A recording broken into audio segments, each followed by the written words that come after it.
Hey everybody out there, welcome back to another episode of the American Bi Guy podcast / channel. I know it's been a while since we left off, but we're just going to pick up, on part 2 of lions, tigers, and bis. And the last episode we talked about attraction and knowing exactly if you're bisexual or if you're just attracted to somebody. But this time I figure we pick up and, I just use myself to share my stories, as I said I would do before, to help those out there who are just kind of curious about bisexuality, or if they are, wherever you may be on the spectrum. But this is more of a, cathartic measure for myself to just release some things and really be able to help somebody else, pay it forward. So, with everything going on in the world right now with COVID-19 and just everybody really trying to figure out how do we conquer this beast, I've been really reflecting about my own actions, and of course I've had a number of situations I always find myself in between now and then. I went for a run earlier today, this morning, and just reiterated once again that I'm not alone in the world, that there are people who are bisexual and people who are hiding their attraction to the same sex because of what society tells them they must be or how they must live their life.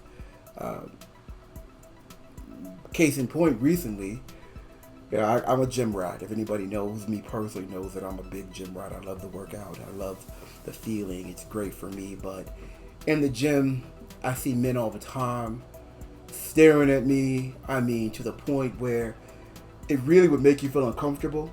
But because of who I am, and I know who I am, I'm really not. I welcome anybody to, walk up to me and just start talking to me or ask me questions. But there's a certain look that some men have in their eyes when they see you in the gym and you got that pump going on and you're sweating and you're doing your thing. And I just had a guy recently who, I guess he's always come up to me in the gym, and I'm always friendly and I always speak to him, but quite frankly I really don't ever remember meeting him. And he had this look in his eyes, almost like a kid, or when they see like a cupcake or a piece of candy that they want, they're just kind of like mesmerized by it, excited at the same time. And, I started talking to this individual, but I could tell immediately that he was definitely, or is definitely on the B team, but I could tell that he has some issues figuring himself out.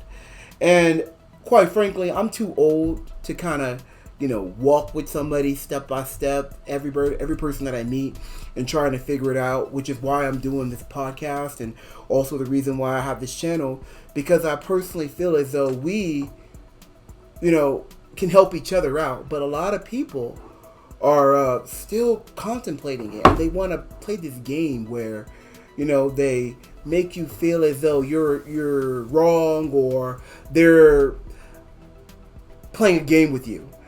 I know this game very well. I've been in it many times before, and I can tell when somebody is just unsure and they want to try to confuse you because they're unsure about who they are. So subsequently, I had to let the individual know, like, what, I wish you luck, but don't look like me and you gonna be able to work out or have any sort of, friendship, because you seem to be very lost. But other men out there, I met a guy recently who, asked me a personal question, really kind of caught me off guard about how do I fall on the spectrum, or if I'm a bottom or top. And this guy had his girlfriend with him. He said, I'm a straight man, but I just want to know, are you a receiver or are you on the other end? And I looked at him. I was really caught off guard because, first of all, he had no foundation or context to even ask me that question. But because I'm pretty much an open book, I had no issue responding. I was more concerned about his girlfriend, who seemed to be dismayed and caught off guard that he would even ask a question so openly and so direct. When I told him, I said, you know what, man, I like femininity. He said, well, I work out a lot, and guys always come on to me, they come up to me and tell me I have a nice body, and women are always trying to hit on me. And I looked at this man and I said, well, brother, you know what it's like to be in the gym and to have people stare at you. Okay, it doesn't mean you're bi, but at the same time, like, why are you sharing this? Like, why are we here? And I got the impression that this guy, honestly, he gave me the vibe that he had been with men before. He was very attractive. It just so happens that I don't like men that are muscular like myself or bigger. And he didn't seem to really catch that. He seemed to be caught off guard by it. But I just kind of, let him know, like, hey, man, that's cool. Maybe I'll see you in the gym sometime, but you barking up the wrong tree. First of all, I'm not interested in your type, but I definitely caught his eye. And I caught his eye right in front of his girlfriend, and I wasn't trying to be disrespectful. I mean, she kind of was like, my opinion, it was her birthday. She was pretty excited, so I don't think anything really kind of wanted to ruin her day. But I could definitely tell that she started getting territorial, and she was looking at her boyfriend like, why are you asking him that? Like, But to make a long story short, anybody out there, whether you're listening to this podcast for the first time or, second or third time, you're not alone. I just want you to know you're not alone. And, I've just been thinking a lot about, how we aren't. And as like I said before, I was running today, and you would not believe how many men literally would almost drive off the side of the road. Some of them were quite cute. Some women, were looking when their husband's driving or, staring pretty hard. But what really got me were the men who were sitting in the car by themselves, whether they were at work, whether they were going to work, or wherever they were going, and you could clearly see they're in a uniform and whatnot. And they would just slow down and just stare and look at me. I like to run shirtless because I like to work out as I run. So, of course, there's a shirtless person here in America. Nudity is a big deal for whatever reason, but they were just staring. And so I encourage you, whether you are female or male, if you really want to test my theory, exercise, use the spare time, with COVID to get out and go for a run. And if you can, show a little skin, try it. If you would do, like I said, most men from the gym will already know the look that people have in their eyes when someone's looking at them. But for anybody out there who doesn't know, try it. Try going for a run, shirtless. Watch how many people slow down their vehicles, men and women, to look at you. And really take notice to the ones that are in the car by themselves. Because those are the ones that are literally going to almost break their neck, maybe even veer off the road a little bit out of their lane, to look at you as if they've never seen another, person of the same sex before running or shirtless.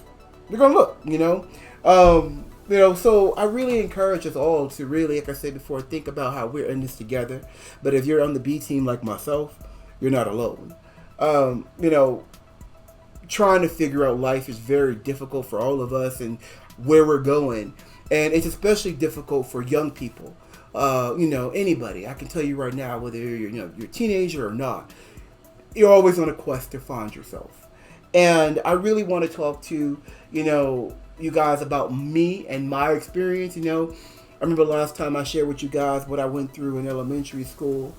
Just one story. And I figured this episode I would build upon that by reflecting a little deeper into my life and sharing with you guys some stories that help formulate my viewpoint and help me to see how I see things now. And I remember going back from to middle school, because we left out for elementary. And in middle school, I remember the very first time I actually noticed a dude.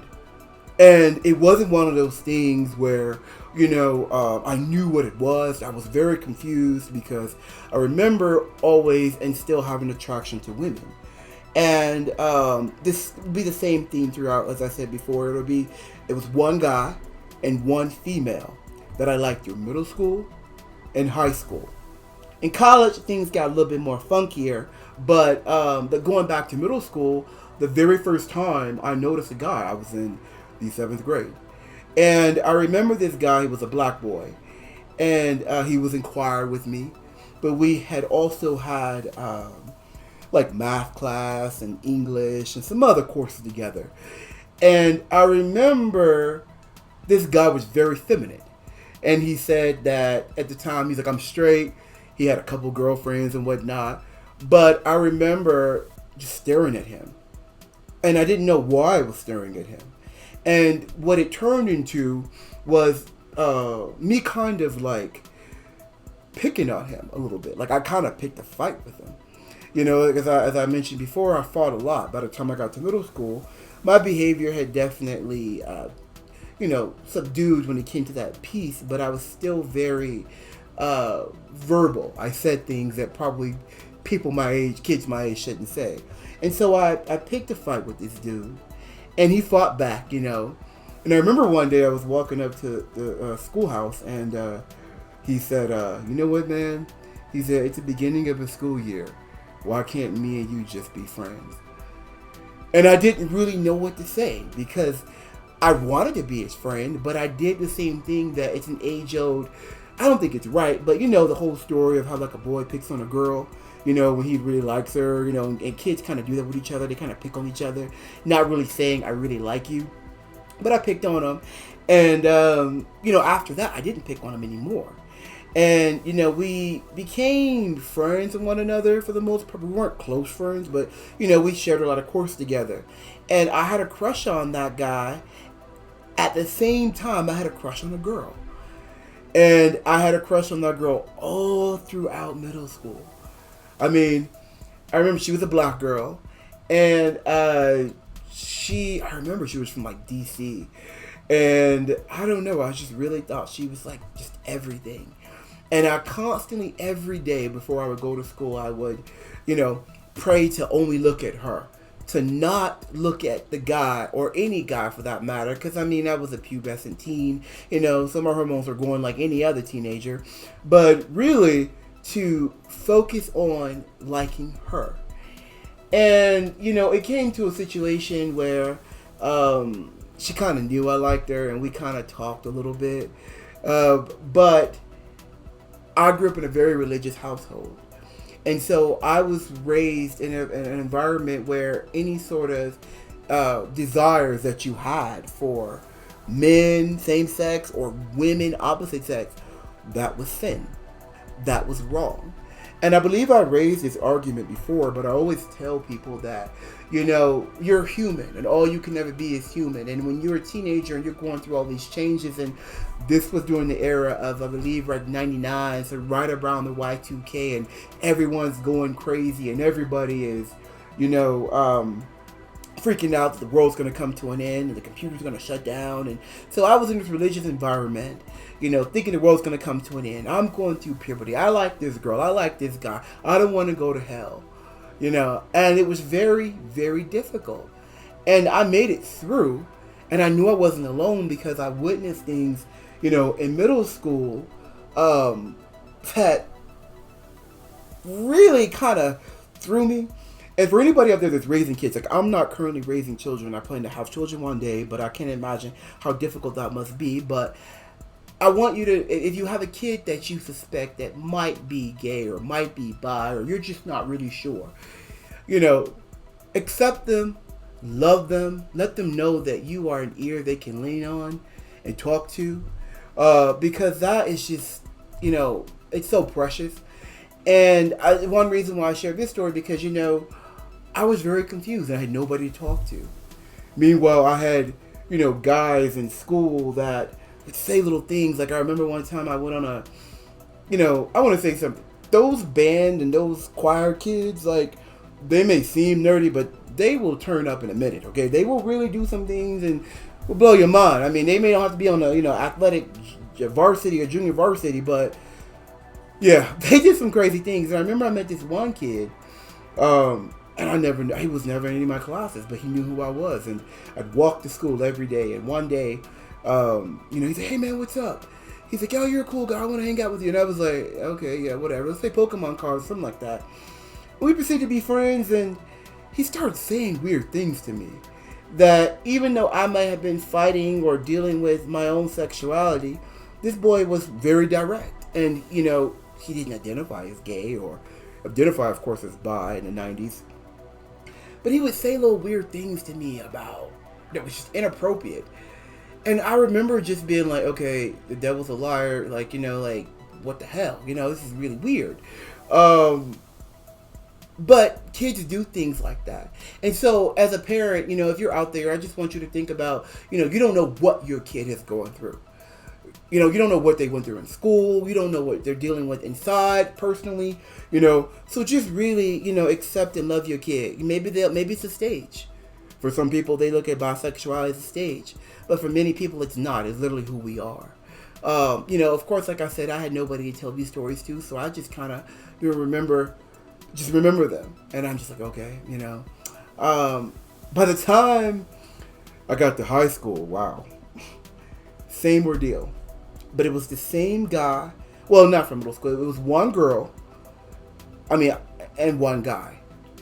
Just same ones all throughout high school. I really liked this girl. And this girl was different from the middle school girl. But I remember I met her because I caught the wrong bus home one day when I was in 9th grade. It was a bus that would have gotten me home. It just took me a longer route to get there.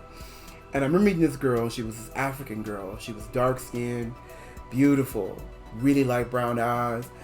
And I remember, same thing, meeting her and being like, I hate you. And I remember thinking I hated her because she was on the bus talking to a girl that was a white girl. And this was in Maryland for the most part. So people kind of have their accents, sometimes depending where you live. But I remember thinking, man, this black girl is so white.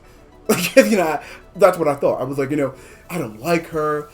She's just so privileged and she's just this and that. And, she doesn't at all identify as a black woman. That's what I thought.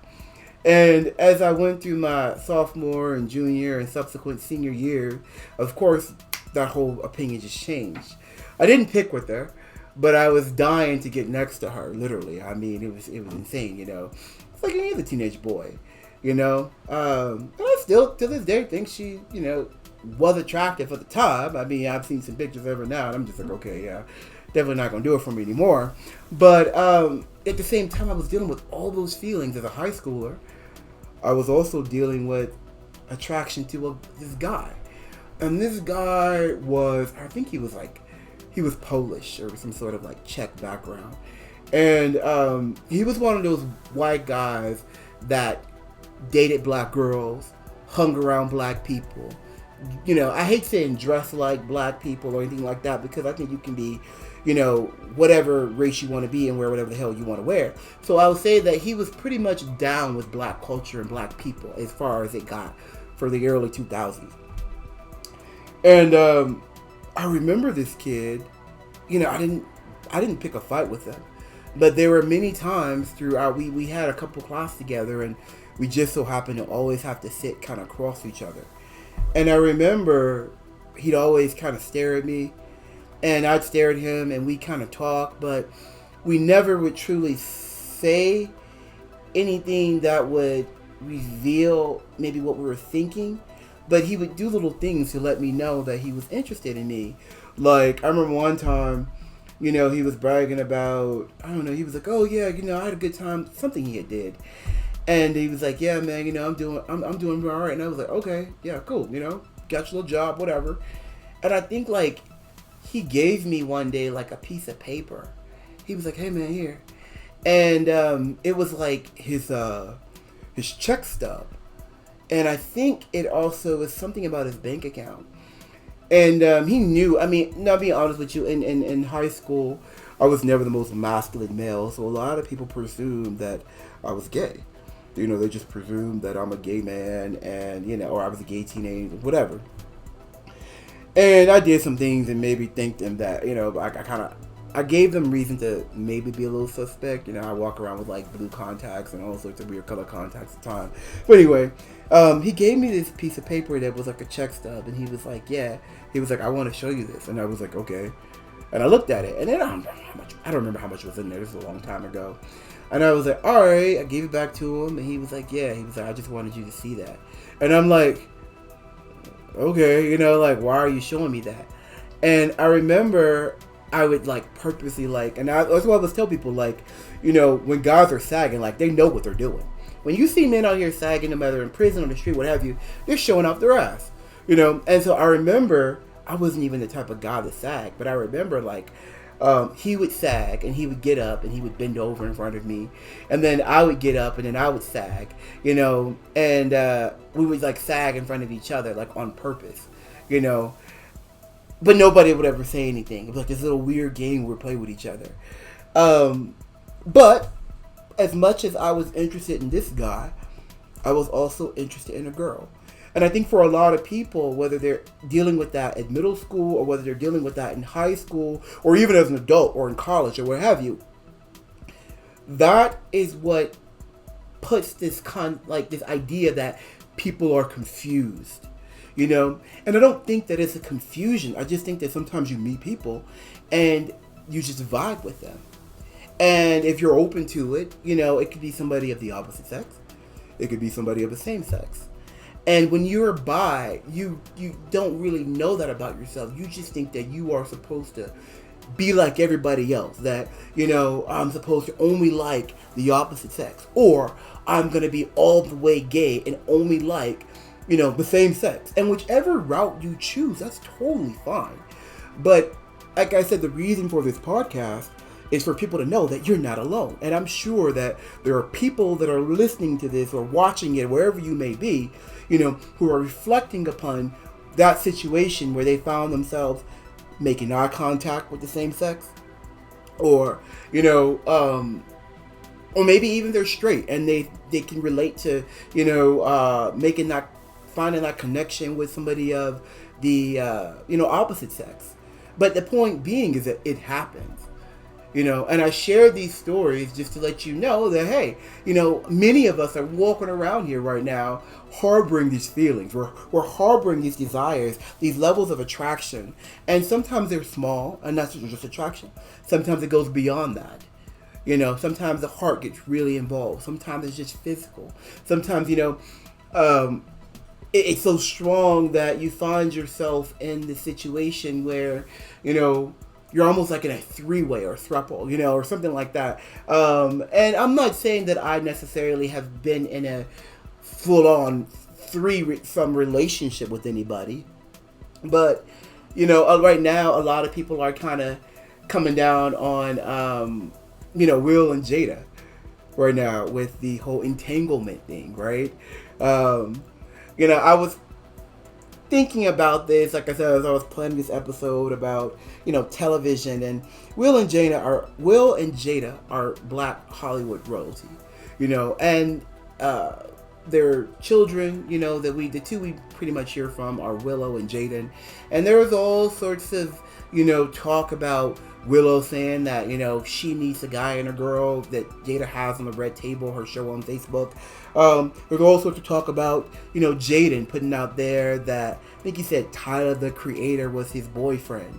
And all sorts of, you know, issues with the Black communities. And, okay, you are kinfolk, you know, it's skin folk, but there's some, you don't really identify with us. And I'm not at all knocking Will or Jada or Jaden or Willow or any of that. If anything, I'm commending them because they're Black people that are in Hollywood that's come forward with, you know, their story about, you know, relationships, marriage, you know, issues with, you know, separating or infidelity. And I commend them because it takes a lot of guts to come forward. Like I'm coming forward with my stories. Like I said, I'm not saying anybody's bisexual in that, but Willow has definitely made some comments about that. And Jaden has definitely given us reason to believe that he's also on the B team. You know, but, so thank you. Thank you to the Smiths for doing that. because I think that we also should be coming forward as people of color. And I'll have a whole nother episode about that later, about black and, you know, what it means to be black and, you know, homosexuality and bisexuality. But moving on, back to, so by the time I left high school, actually, let's go back for a moment. So I ended up going to high school where I had this crush on this African girl from Nigeria and this white Polish guy. He was American, you know, all throughout my tenure in Maryland. When I was a senior in high school, my mother had a career change, and we subsequently moved to Dallas, Texas. And this is very significant because this story actually I kind of thought about just now, and I really hadn't thought about it in a very, very long time. But it flows right into what I want to talk about. So I ended up going to a new school my senior year. And my senior year, I didn't know anybody, as you can imagine. And I ended up, once again, right, having a crush on this girl. She was like black and native. Beautiful girl. Oh my God. Just beautiful. And I actually somehow ended up getting an opportunity to hang out with her and go out with her. But I also, once again, had a crush on a guy. And the girl, you know, a lot of guys sought after her. I don't know where she is to this day, but I wish her, you know, all the happiness, and I hope her life has turned out to be as awesome as she was or is. And the guy, on the other hand, I remember he was French. Well, he was American, but his parents were from France. And I think we met each other somehow in theater. And I remember getting out of high school early, and this school was like this pretty wealthy school in Richardson, Texas, which is, you know, a suburb of Dallas. And we used to just, we go to class, and then I'd wait for my brother to get out of high school so we could get on the bus and go home. But I had about 2 or 3 hours before, because I got out early. And during that period, this guy that was French, or, you know, French guy, he would wait with me, and we would talk, and he would, you know, he'd open up to me about whatever, and I would open up to him, and somehow in that friendship, I know that there was something else, because I started realizing I think I have a crush on this guy. And he gave me reason to think the exact same thing about him. And this went on for years, actually, after high school. So we'd walk, you know, just around the high school grounds together and just talk about his girlfriend. And I was telling him about the girl that I like. And there was another girl I was actually talking to, too. And I remember it got awkward where we would like just kind of like look at each other. Or we just look at each other into each other's eyes, like literally. And we wouldn't say anything. We just look at each other. It got to a point one day where I was telling him about, I'm going to go to prom with this girl, or no, this girl. And he just stopped. And this is like 2005, actually. And he actually became a lawyer as well. Because remember, we had that in common. He was like, yeah, I want to go to law school. I want to be a lawyer. And I was like, yeah, me too.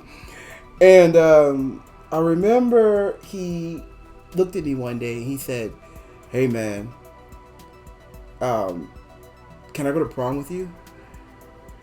And I looked at him and I was like, wait, what? You know, I was like, did this dude just ask me in 2005? Like, because at the time it wasn't really too gay friendly as far as I can understand. He was like, can I go to prom with you? And I was like, what do you mean? He was like, can me and my girlfriend go to prom with you? And I remember I was telling him about like this car. I was like, man, I'm not going to do a limo. I'm going to rent a convertible. Like, it's going to be great. Like this, that, and da-da-da. And I was like, you and your girl want to go to prom with me and my date? He was like, yeah, I want to ride in the back. And I was like, okay. And this is what really did it for me. So I was like, sure, buddy, yeah, So I pick up my date, and then subsequently I go and get him and his date, and we had a dinner we went to. We had made reservations at some restaurant. I don't remember the name of it. Before we went to the actual prom, and I remember, he sat across from me, and my date sat next to me, and his date sat next to him. And I remember it was like this little dimly lit kind of like, it was real romantic actually, restaurant. And everyone's looking at the menu. And he's like, you know what, man, you look really good, And I'm like, you do too, man, you look really good. And then we're both looking at the menus, and both of our eyes are literally looking around the menu at each other, making eye contact. And our dates, I mean, they're just completely like irrelevant at this point. Like, we're just there having, like trying to figure out what to order, but we're both staring at each other around the menu. And I remember getting to the point where I was getting really fed up because, like I said, I grew up in a very religious household, and these feelings, I thought, they're getting really strong. At the time I was still a virgin. And it went on. I actually went to college. I no offense to Texas, but at the time, I hated Texas. I hated Texas because I was from, like Maryland, and coming down south your senior year, anybody would hate the school they go to move your senior year. But I ended up going to college in Alaska, the University of Alaska, for about a year and a half. And in between the semester breaks, I would go home back to Dallas, Texas, and somehow I think we were communicating via MySpace. I can't remember, but he would hit me up like, "Hey man, I'm home from college. You're home from college." I'm like, "Yeah." He's like, "You want to catch a movie or something?" And I'm like, "Yeah," And it got to a point where it became this thing, where when we came home from college, we would hang out, but we would go to the movies together, and we never did anything. We go, I think at some point it went until I was like 21 because we went to a bar together. And I remember the last time I saw this individual, we had a good time together, and I went back to his house, and he was like, "You want to come in?" And I was like, "You know what, man? Sure." And when I got him in his room, I told him, I said, I think at the time, I can't remember if I was dating anybody. I know I had some girls that I was definitely interested in, but I don't think I was with anybody. And I remember we sat in his room, and it was like late at night. I think it was like midnight or something like that. And I said, "You know what, man? We have been doing this now for a couple years since we were in high school." He was like, "What do you mean?" And I was like, "We're always staring at each other. We go to the movies together. We go to restaurants together. Prom night, I'm pretty sure, and there was some subsequent things that happened on prom night that really kind of like bonded us, in a way where we knew we, both felt each other." And I said, "You know what, man? I can't do this anymore." I said, "I like you, and I'm pretty sure you like me too." And this is Texas we're talking. Dallas, Texas. And he's a white guy, and I'm a black guy. And I said, I like you, and I just have to say it after all this long time. And I think you know that. I think we both know that. And then he looked at me, and he said, "Well, you're just my friend, right?" And I said, "Yeah, I know that. And I go to college in Alaska." And I believe he went to college in like somewhere deep south. And I remember thinking, I said, I have to come forward. I have to tell you. And he was like, "Well, I'm not like that, And I said to myself, yeah, I knew you would say that, but for me, I had to get this off my chest because I know I'm not alone in this situation. And I remember thinking to myself, you know what? You said it. You can you're free from it. It's time to leave. And so I said, "All right, man, I'm gonna get out of here, and I'll see you later." And he was like, "No, don't leave. And I was like, what do you mean don't leave? He's like, let's go to Taco Bell. Let's go to Taco Bell. Come on, I want to go to Taco Bell with you. And I was like, bro, it's like 12 or midnight. Something. I was like, I don't think Taco Bell's open. He was like, I know they're open. I just want to go with you to Taco Bell. And at that point, of course, I was like, sure, man, let's just go to Taco Bell. And we went to Taco Bell, and we got our food, and we parked in the middle of like this, it was like a parking ride or empty parking lot, I can remember. It was empty parking lot. And we're eating our food, and I'm just kind of quiet. He's like, are you okay? And I'm like, yeah. And he's like, I'm like, yeah, this has gone on for a very long time. And I just, I don't know if I should be embarrassed because you're making me feel as though, I'm alone in this. And I know I'm not. I think I was like 20 years old or so. And he's like, I'm not like that, but I really consider you like a really good friend. And I'm like, no. Friends, you do things like go to Taco Bell with. We've been making eye contact. We've been talking to each other, spending really, there'll just be periods where we just stare at each other and not even say anything to each other, just looking at each other. And I can't deal with this. And I just remember him saying, it's not going to get in the way of the friendship, or it's just not going to get in the way. And I said, it's never has gotten in the way.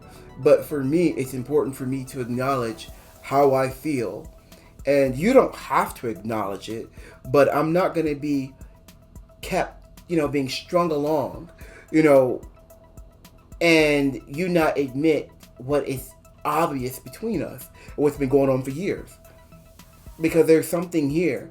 And I didn't want to be with him at all. I wasn't asking him to be with me or to do any of that.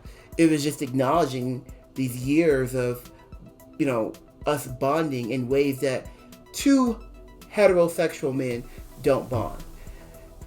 And so I, started my car and I said, you know what, man? I think it's time for me to take you home. And he was really bothered by it. He was like, you really? And I drove him home. And I was like, here you go, man.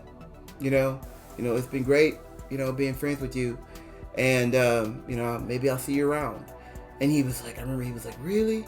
And I was like, yeah, like, this is what we are. And he got out the car. And that was the last time we seen each other.